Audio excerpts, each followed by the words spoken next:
Okay, perfect. Well, hello everyone. Welcome to another edition of One Plus One, your place for inconvenient truth-telling and myth-busting. And in our All Things Africa edition, all things Ethiopia, and hopefully, if we have the time, Horn of Africa, I'm joined by Abayomi Azikiwe, the editor of Pan-African Newswire. He's had incredible informative articles published at his own website, Pan-African Newswire, but also Black Agenda Report and Hood Communism. He's often a guest on Press TV and on other outlets like Your World News to discuss African affairs. He's our guest for the hour. So firstly, Mr. Azikiwe, thanks so much for coming on the program, especially because it's been a long time coming. Okay, thank you for the invitation. It's an honor to have you, and thank you for taking the time. And my first question I wanted to ask you, since I want to talk specifically about Ethiopia, and if we do have time, its neighboring countries of Eritrea and Somalia. So the first question I wanted to ask you is, can you talk to us about the legacy of Emperor Haile Selassie, the good and the bad and the ugly? And after you're done with that, my second question was the legacy of the Derg, which was a far authoritarian left regime that took over after a violent coup against Selassie. And due to various democratic and bureaucratic deficiencies of Haile Selassie, but the Derg themselves were also incredibly repressive. So, what were the good and the bad, the ugly of their legacy as well? When we talk about Ethiopia and some of the problems Ethiopia is still faced with today. In regard to Haile Selassie the First, he was a symbol, particularly after the Italian intervention in 1935 of African unity and Pan-Africanism. And when I say that, I mean the fact that Abyssinian, as it was called at the time, represented a independent African state, which was extremely rare. Yeah. During those decades of the 20th century. You only had Liberia, which was established by the United States back beginning in the 1820s, and then, of course, given independence in 1847.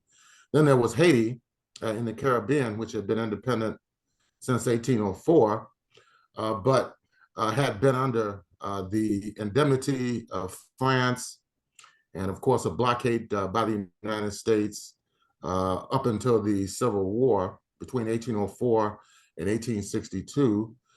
Periodically, Haiti was subjected to military occupation and embargoes by the United States directly between 1915 and 1934. So Abyssinia, although it had been attempts to colonize it by Italy during the 1890s, which had failed. And then, of course, in 1935, with the intervention of Mussolini, the fascist leader of Italy, whose objective was the rebuilding of the Roman Empire from ancient times. So it was a very symbolic state during the 1930s. In the United States, there were people who organized committees to provide aid to Ethiopia. There was also efforts during that time period to recruit people to go there, to volunteer, to fight. And of course, this went on until 1941, when officially Italy was defeated in Abyssinia. They were also tied up heavily in North Africa during World War II as well. And the Germans had to come in to try to rescue them in Egypt and other areas of North Africa, which failed eventually as well. So in that sense, it was a very symbolic status that they had during that time period. In the Caribbean, you had the whole movement, the Rastafari movement, which came after Garveyism, that was based upon the ascendancy of Haile Selassie. So yes, he was a very prominent individual, But we have to look at it within the context of Ethiopian history as a Yes, whole. exactly. Yeah, Because sorry to interrupt, but I go think, ahead. sorry to interrupt, but I think because so many of us, black, non-white, but I think because so many of us are fans of reggae music and we like the Pan-Africanist message that a Bob Marley or a Peter Tosh preach, that means that means when we look through Haile Selassie through their eyes, it's a very rose tinted glasses. When the reality, as as I'm sure you'll explain, yeah, it's well. Anywho, continue. Yes, but in regard to the history of millennia, Ethiopia is considered historic from the standpoint of its early civilizations. What is considered Ethiopia is another issue, a historic issue.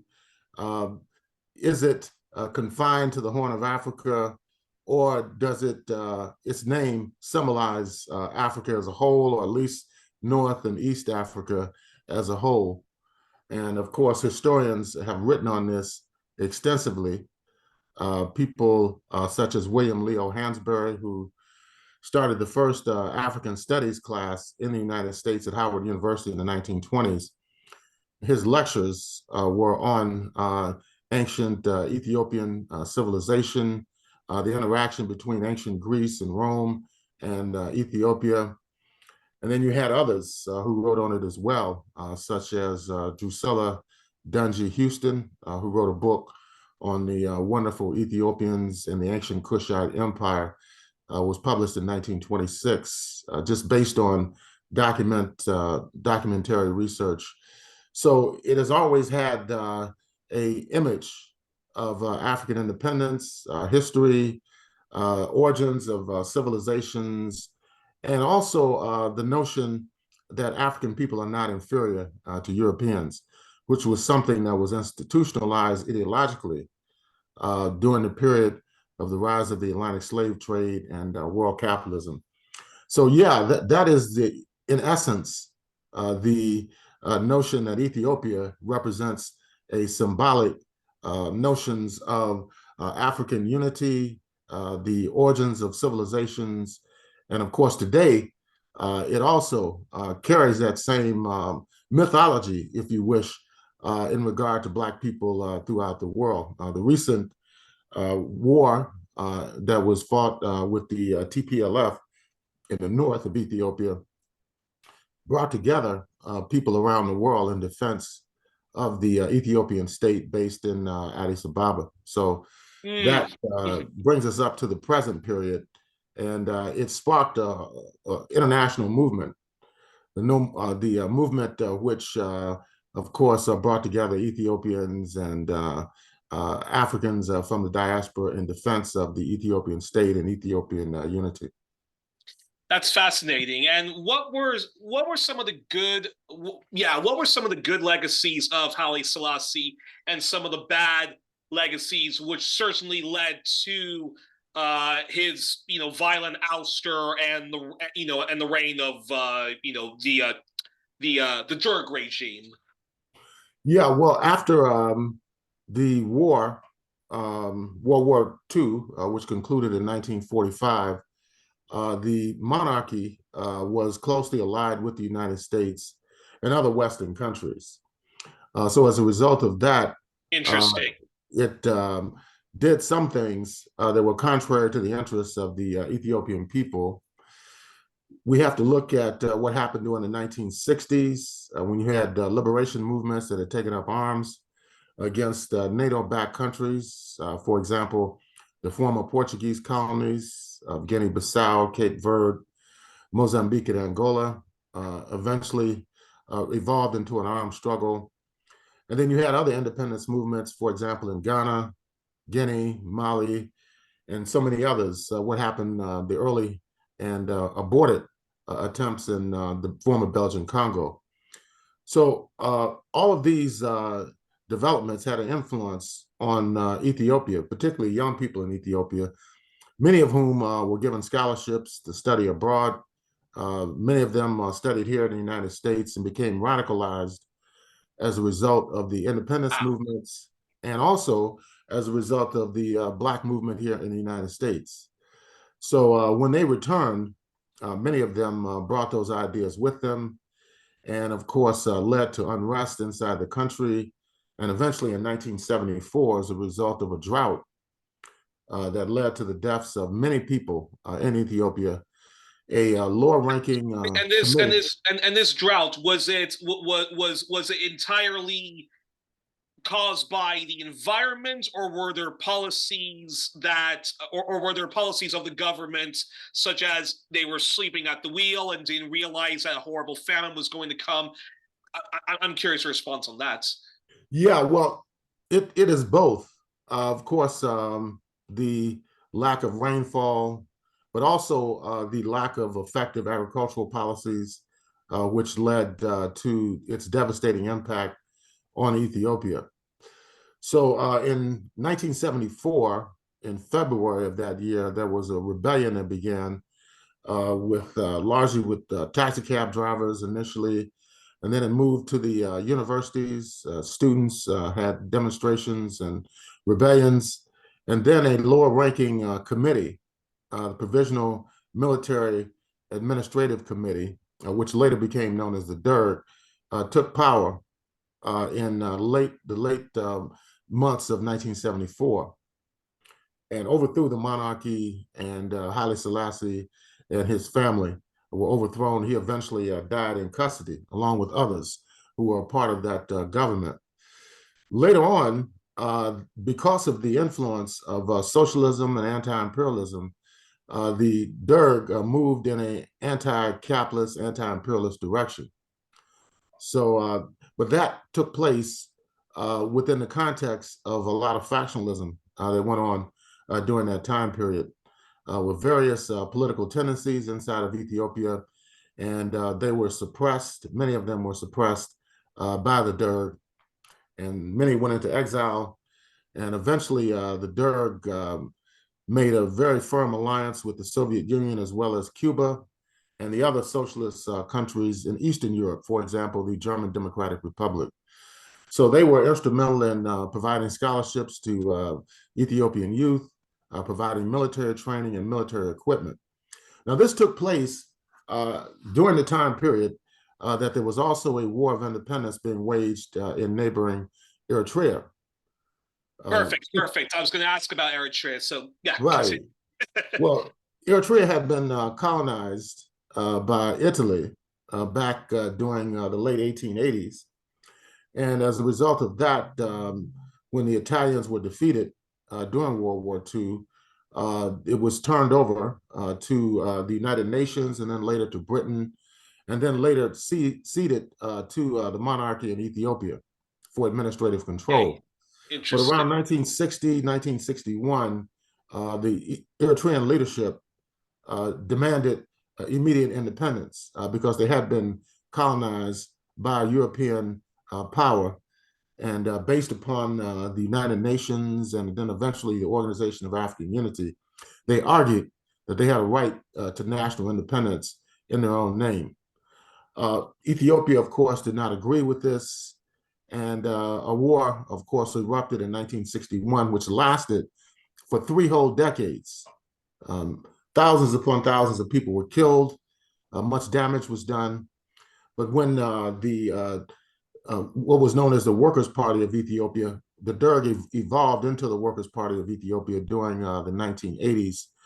When that collapsed in 1991, Ethiopia was not able to maintain control of the situation in Eritrea, and the Eritrean People's Liberation Front and other groups declared the country independent. And then in 1993, the United Nations had a monitored election in Eritrea, and it officially became an independent state and has remained so over the last 30 years.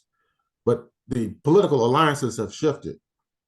During the period of the group which took over, the EPRDF, the Ethiopian People's Revolutionary Democratic Front, which was a Tigray People's Liberation Front-led coalition government. Interesting. relations deteriorated between the EPRDF government and the EPLF government in Eritrea. And of course, you remember that in 1998 and in 2000, there were huge outbreaks of fighting, which led to the deaths of tens of thousands of people on both sides. And there was a negotiated settlement in that conflict, negotiated by the then Organization of African Unity. And it remained a stalemate up until the ascendancy of the current leadership in Ethiopia, Prime Minister Abiy Ahmed. And he signed a treaty, a peace treaty, two peace treaties with neighboring Eritrea in 2018, 2019, after he came to power. So the relations today are very good, better than they have been, and over 6 decades between Eritrea and Ethiopia. And in fact, Eritrea played a very important role in the recent conflict with the TPLF regional government in northern Ethiopia and the Interesting. Ethiopian state. So, yeah, that's how things have evolved over the decades. That's fascinating. And what are some of the legacies, the good and the bad when, when we do talk about the Derg? And then I also have to ask this question. Well, you already explained how the famine erupted in Ethiopia. Funny enough, when that happened, when that awful deadly famine occurred, a lot of the media, if I'm correct, attributed that to the Derg. So I have to ask them, what are some of the myths regarding, Live Aid, the historic, rock and roll music concert in Britain and America that you think needs to be challenged because it was presented as helping eradicates the the famine that happened in Ethiopia. But there's a lot of myths about what happened that that needs to be debunked. Back in 1984 and 85, there was another drought in Ethiopia. And the USSR at the time had a program for airlifting people out of the drought impacted areas to areas that were more healthy for the population. Then at the same time, the Israeli government, under the guise of rescuing the Falasha, meaning the Ethiopian Jewish community, and thousands of them were taken to the state of Israel during the mid 1980s, Yeah. which was very controversial and remains controversial up until this day. Then you have the United States stepping in with the well-known artistic personalities for the We Are the World Live Aid concert.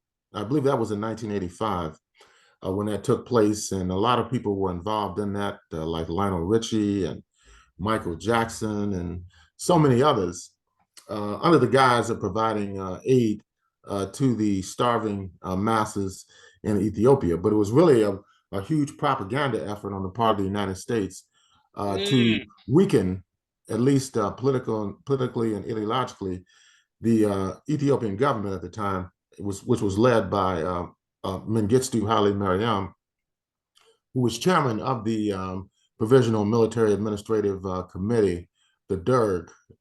This was prior to them making the transition to the Workers' Party of Ethiopia, which became the ruling party there in the subsequent years. So that was a way in which a lot of people became aware of Ethiopia and also the problems associated with the military government that ruled there for over a decade and a half. So is it safe to say then that I mean, actually, so what were some of the half truths, if there are any half truths, that was leveled at the Derg that made people, that made people hostile to them, globally hostile to the Derg, because the oversimplification of what happened with Live Aid is that another poor African country is affected by this famine. Ergo, we, good white people and so forth, need to send aid. And I'm not against people, donating to charity and so forth if it helps relieve the efforts. But it seems to me as if Well, if you can get so many people to donate, surely the government could easily facilitate, relief efforts in helping out, in helping out the people of Ethiopia. But did the American government and its allies, like what they do with any governments that isn't to their liking, did they basically just have an embargo on the Derg, which actually badly impacted the very people that they claim that they want to help out? Yes, well, the U.S. was extremely hostile to the Ethiopian government at that time because it was allied with the Soviet Union and Cuba. In fact, the Cubans had sent troops there to help bolster the Ethiopian government's security. In fact, they even fought in 1977 and 1978 against an invasion by neighboring Somalia under Mohammed Siad Barre when Interesting. they tried to break away the Agadan region, which is largely populated by Somalis who are Ethiopian citizens. The U.S. encouraged Siad Barre to intervene in the Agadan region in 77 and 78. And this was under the presidency of Jimmy Carter. And when it happened, Cuba, as well as Ethiopian forces, defeated them. And was a horrible humiliation for Somalia. And the United States, of course, would not intervene because this is right in the aftermath of their defeat in Southeast Asia, in Vietnam, in Laos, in Cambodia, and also in Angola in 1975 and 1976, where they had sent CIA operatives in to overthrow the MPLA government in Luanda in 1975, and that was defeated as well. And CIA agents and mercenaries were captured and executed by the Angolan government after that episode of the war, which went on much longer in 1976.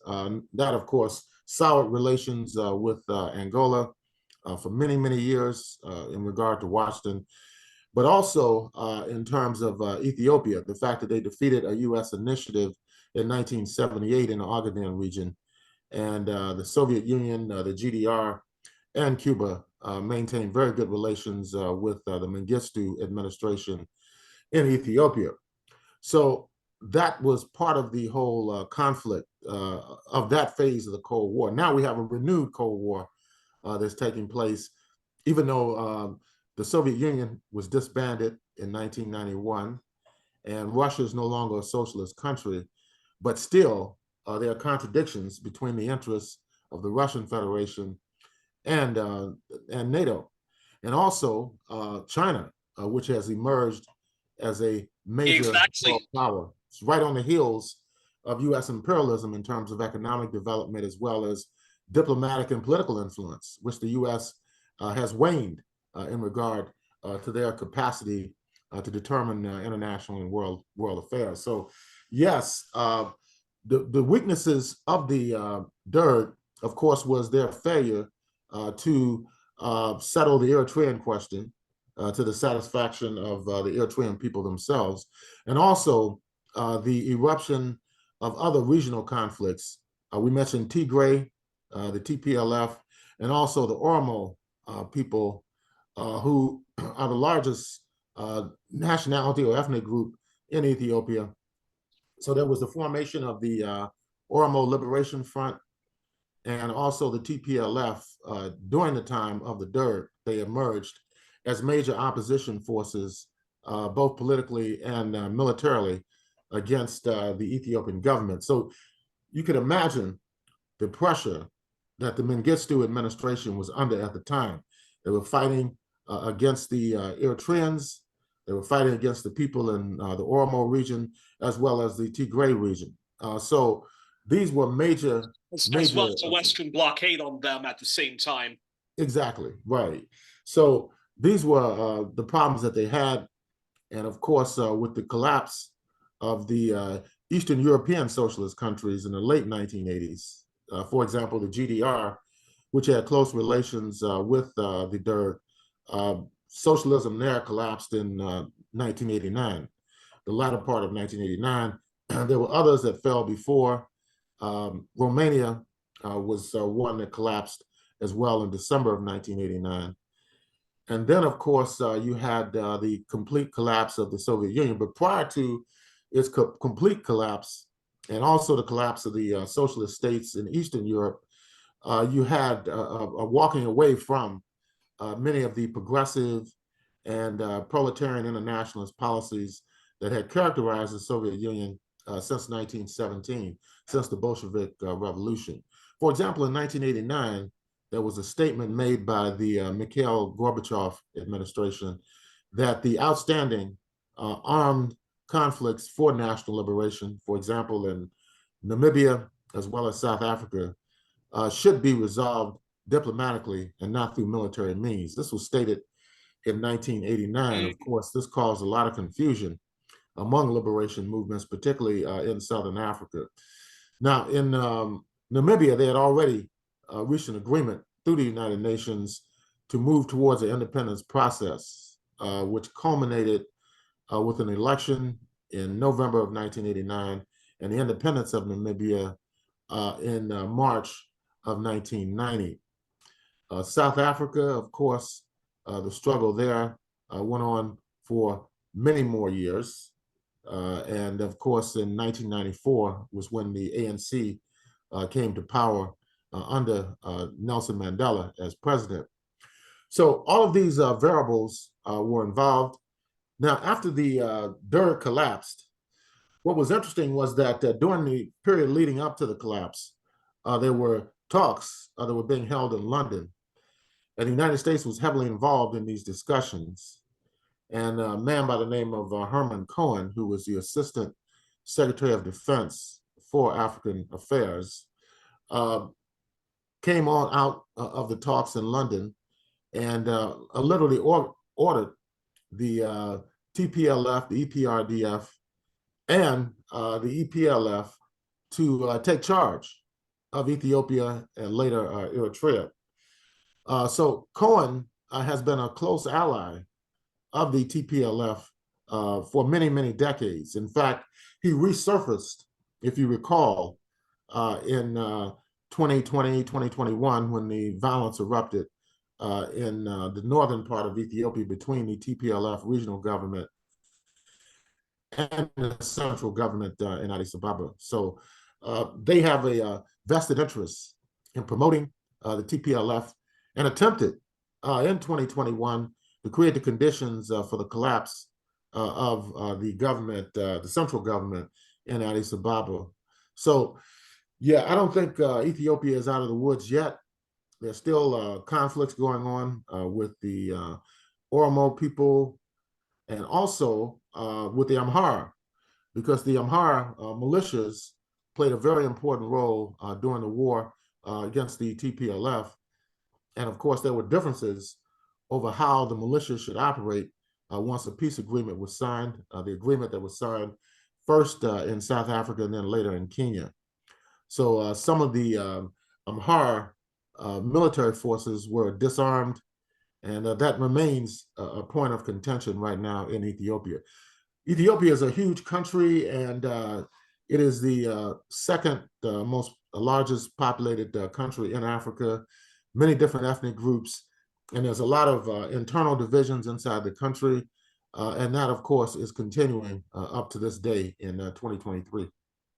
And isn't the TPLF? I've covered the recent conflicts that the Ethiopian government has with the Tigrayan secessionists, and from what I understand from Ann Garrison of Black Agenda Reports covering of this conflict, Breakthrough News had a very interesting Ethiopian American of a Tigrayan background, because the messages that we've been getting about that conflict, whether you watch BBC, whether you watch France 24, whether you watch any Western corporate state outlets, is that the Ethiopian government is waging a genocidal war against the Tigray people, and the Tigray people, like the Kurds, have legitimate grievances, and ergo, us lefties should be supporting, Tigray secession. But of course, yeah. So I'm curious your response to that, and what's the the reality of that? We have to trace this back, as I mentioned before, to developments under the Bush administration, George Bush Sr., when Cohen, as Assistant Secretary of State for African Affairs, was involved in bringing the EPRDF, which was led by the TPLF, to power in 1991. Now, during that period, between 1991 all the way up to 2018, the U.S. had a lot of influence in Ethiopia. In fact, the Ethiopian military under the EPRDF government had played a role in regard to so-called peacekeeping operations and other interventions in East Africa. For example, in Somalia, what happened in 2006 and 2007, when you had the Islamic Courts Union, which was unifying broad segments of the Somalian population, the U.S. encouraged the Ethiopian government to intervene in Somalia. And that brought about a whole series of interventions, which eventually led to AMISOM, the African Union mission to Somalia. And now there's a transitional mission as well in Somalia. So Ethiopia was key in that whole process. So was the East African government of Kenya. So it was a conduit force for continuing U.S. influence. Both governments at the time were led by more or less Western puppets, right? Or at least pro-Western forces in the country. Yeah, they viewed developments in Somalia as a threat to their interests. At least they were convinced by the United States, and some of them believed it themselves, that if Somalia had united under a government which was not favorable to U.S. interests, this was somehow a threat to both Ethiopia and Kenya. So that is how the U.S. has a track record of support of the TPLF, and also the British as well. As you mentioned, the British news media did everything in their power, particularly the BBC, to discredit the government of Prime Minister Abiy Ahmed.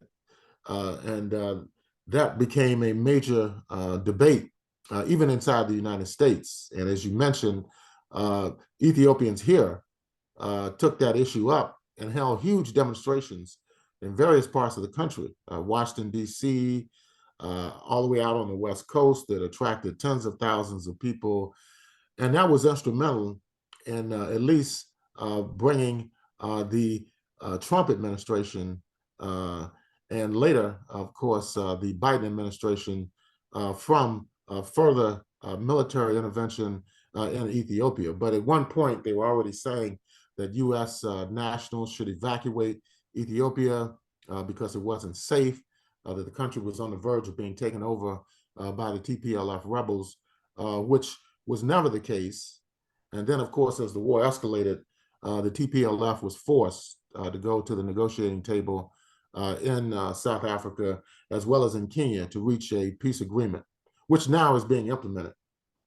And in hopes that peace will be on horizon and stay, or what should be? Yeah, I'm curious your response to that, and what should be the role of anti-imperialists, those who are members of Black Alliance for Peace and similar organizations. What should be the role of anti-imperialists in making sure that the U.S. doesn't once again destabilize the Horn of Africa? Because just like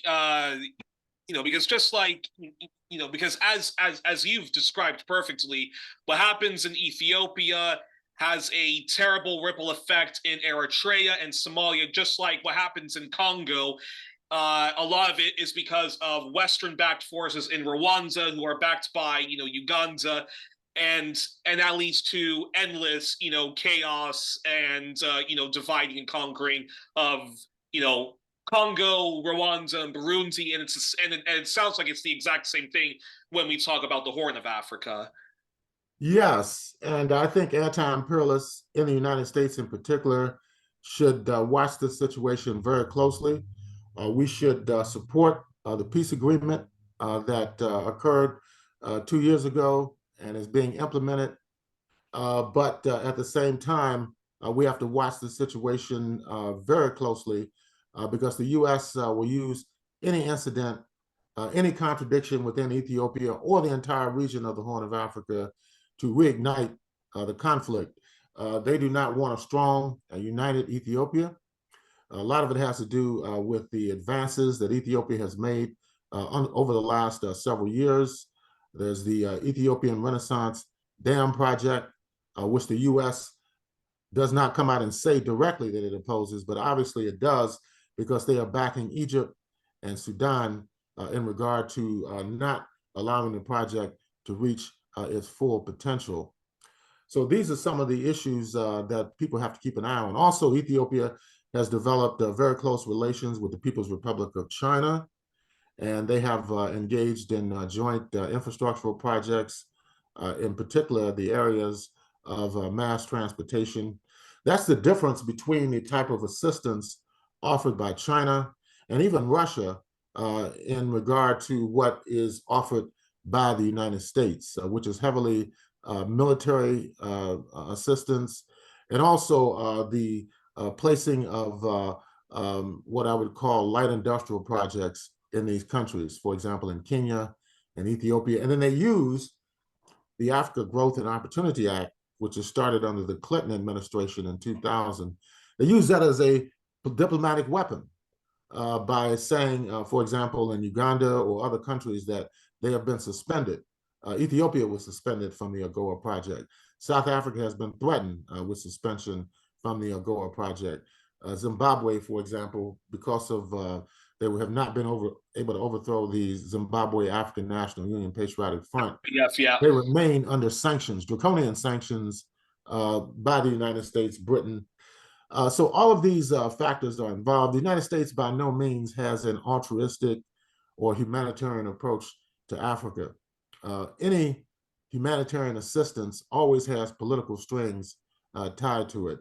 So we always have to keep that in mind here in the United States. And while we, while we still have some time, although maybe we should save, maybe we should save. Actually, you know what? We're gonna save Somalia for another day. Let's save Somalia for another day. Yeah, we did touch on it somewhat in terms of what happened. But then, while I still have some time with you, I do have to ask this. Now, you are a Pan-Africanist, leftist, and I have seen you a couple of times on, on panel, on online panels organized by, the International Manifesto Group and other anti-imperialist groups, and you often challenge the thesis that that China is a rival capitalist and is a rival neo-colonialist influence to American, Canadian, and ongoing pan-European colonialism in Africa. So I want you, so feel free to challenge that thesis and explain why China, whether you like the leadership in China or not, but why China is not a rival capitalist / imperialist in the continent of Africa. Well, we have to look at the history of China since 1949. They underwent a revolution. They underwent socialist transformation. And of course, they had very close links with the African liberation movements. They provided military and diplomatic assistance.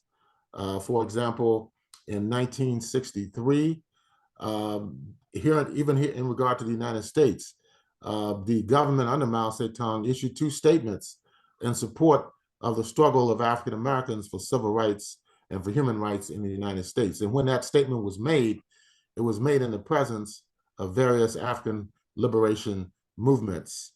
And then, of course, they provided all types of aid and assistance to the liberation movements, oftentimes in rivalry with the Soviet Union because of its Sino-Soviet split that developed in the late 50s and became protracted in around 1963, to the point where by 1969 they were describing the Soviet Union as social imperialists.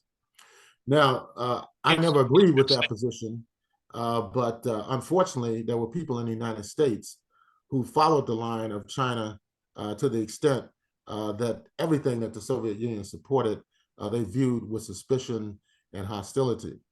Well, with the collapse of the Soviet Union, of course, relations between the Russian Federation and China are better than they have been since the 1950s. They coordinate economic policy. They're now leading the BRICS countries, Brazil, Russia, India, China, South Africa, plus countries, which is expanding. China is part of the G77 plus China, which recently had a summit in Cuba. Those governments represent 80% of the world's population. So I do not believe that capitalism has been restored in the People's Republic of China, even though there's capitalist enterprises that are operating there, but still the dominant force in China is the Communist Party of China. And of course, they have state control, and periodically they are able to influence even the capitalist enterprises that operate in China.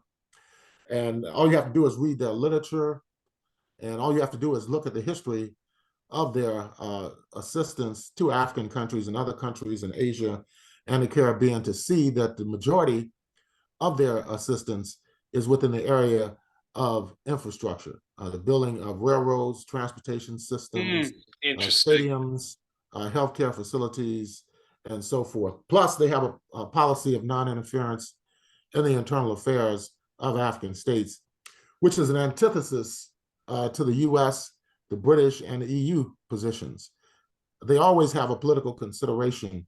This is why they will not lift sanctions on Zimbabwe, despite the fact that the entire Southern African development community, the entire African Union have called for the lifting of sanctions against Zimbabwe, but the United States maintains those sanctions because they want to overthrow the liberation movement turned political party, the ZANU-PF, which has maintained control in Zimbabwe for the last 43 years. Also, we have to look at the fact that the United States, through its propaganda, tries to make it appear as if China's interest in Africa and their involvement in Africa is exploitative. But who is the United States to say that when in fact China was not involved in the Berlin Conference? They never had colonies in Africa. Neither did Russia have colonies in Africa. So it's an absurd argument to be made. Even under the Russian monarchy, for example, they did not have colonies, or they were not involved in the Atlantic slave trade. In fact, they assisted militarily the Abyssinians in the war against Italy during the late 1890s. People can go and research that. Wow, so, fascinating. Fascinating, yeah, it is. Even though they were a monarchy and they were overthrown in 1917, first, by a coalition of forces, and then later that year by the Bolshevik Party headed by Lenin, Stalin, and the others. So, yeah, I believe that this is becoming more of a line of consciousness among more and more people inside the United States, particularly on the left, although you do have leftists, so-called leftists in the United States who are hostile towards China, who do claim that capitalism has been restored in China, yet they have very little evidence to back up their arguments. And one of these days, if somebody's interested, we actually should have a debate amongst you and another leftist on what you've just mentioned about China. But before I let you go, this will be the first of many conversations. The next time I have you, let's talk about Somalia, and then after that, we have to talk about Sudan because you're the perfect person to break this all down. But before I let you enjoy your weekend, we usually end the program with the questionnaire that was done by Marcel Proust, later Bernard Pivot, popular French broadcaster, and James Lipton of Inside the Actors Studio, the late great James Lipton. It's your turn to do this, so let's go. So, sir, what is your favorite word? Favorite words. Favorite word. Favorite. Yeah, favorite. One word, just one word. Pan-Africanism. Which is a word, it's also an objective. Yeah. Exactly. Then what is your least favorite? Then what is your least favorite word? Imperialism. What turns you on spiritually, emotionally, or psychologically? I would say African history, culture, music. Then what turns you off then? I would say attempts by Western imperialist countries to distort what is going on around the world. We see this clearly with the Gaza situation today, with the release of these captives on both sides, how they've distorted it and how they will continue to distort the actual history of the struggle in Palestine. Yeah, the propaganda does. Yeah, the propaganda also does boils my blood. Then Yeah. then what is your favorite curse word? I don't want to curse. No, I don't want to curse. It's been such a F-bomb, such the a SH good word, or conversation, high level conversation. I would say hell. Yeah. okay, Yeah, all because right. a lot of people around the world are living in a living hell. So that is the reality that we have to work to reverse. Then what sound or noise do you love, followed by what sound or noise do you dislike? You say noise? Yeah, what sound or noise do you love, and then what sound or noise do you dislike? Not clear on the question. Could you explain? So what sound or noise do you like? So it could Okay, be, I like music. yeah, Yeah, exactly. yeah, I love music. So Uh, definitely. and then what sound or noise do you absolutely dislike? I would say voices that distort what is going on around the world. Propagandists and Just professional noise. Yeah, right. liars. Yeah, white noise. And what profession other than yours would would you love to do? So if you weren't doing the great journalism you do and the activism, what profession would you love to do? I would say music. Yeah, I think that's Uh, a way of reaching billions of people. Yeah, I used to, be a musician while I was growing up, and I had to make a decision either to pursue that because I live in Detroit, and there were so many great musicians here that I had to make a decision either to pursue intellectual concerns or music. well, the music world's losses are gains. So then, what profession would you absolutely not want to do under any circumstances? Then, Law enforcement, I would say, yeah, is the worst, particularly in the West, because they are designed to suppress working and oppressed people. And they were founded on that basis during the colonial period of enslavement, and they continue to do that today. We see so many people still being harassed, imprisoned, framed, and killed and injured by law enforcement in the United States. I completely agree with you on that. And final question: if heaven exists, what would you like to hear God say when you arrive at the pearly gates, or whatever is your vision of the afterlife? And even if you're an atheist, please do answer this question. Job well done. I would like to hear that. Yeah. And hopefully, there'll only be progressive and revolutionary people there. We don't want to see any reactionaries there. If that's the case, then I'd ask to be sent somewhere else. I heard Well, Fannie Lou Hamer say that back in the 60s. I heard a recording of her saying, yeah, if she went to heaven and there were segregationists there, she'd ask to be sent someplace else.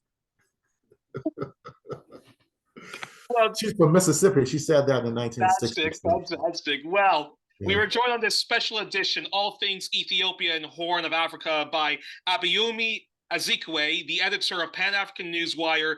Sir, I hope this will be the first of many conversations we have on different African countries and specific regions. You do a great job at explaining the history and current affairs when oftentimes folks just dismiss African affairs as being too complex. So thank you very much for taking the time to come on. It's been a real it's been a real honor. Thank you so much for the invitation. And this will be the first of many, I hope. So All right. so thank you very Great. much. Okay.